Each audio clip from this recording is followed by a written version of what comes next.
ছাত্রলীগ করেন কিনা? ভাই স্বীকার করেন, ভাই স্বীকার করেন। আপনি ছাত্রলীগ করতেন কিনা? আপনার নামে হত্যা মামলা আছে কিনা?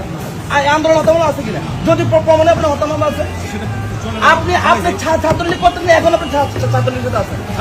অনেকে কি ছাত্রলীগ করতেন? অনেকে কি ছাত্রলীগ করতেন? আপনি তো বর্তমানে আছেন ছাত্রলীগ।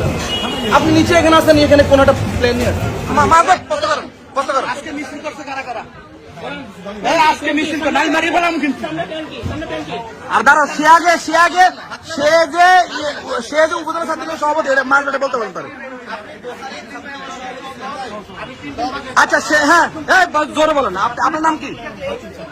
মোহাম্মদ শাকিল আহমদ। আপনি কি ছিলেন? আপনি দোয়ার উপজেলা, বলেন কোন এলাকার বলেন? দোয়ার কি? দোয়ার উপজেলা ছাত্রলীগের সভাপতি ছিল।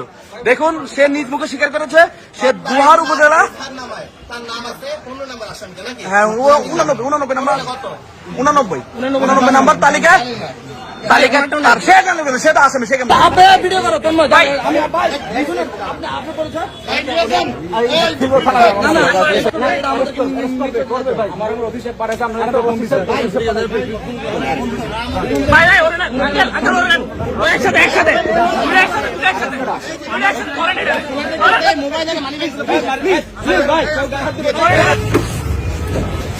দোয়ার উপজেলা ছাত্রলীগের সহসভাপতি শাকিল আহমেদ আসামি, তাকে পুলিশ অ্যারেস্ট করে নিয়ে যাচ্ছে।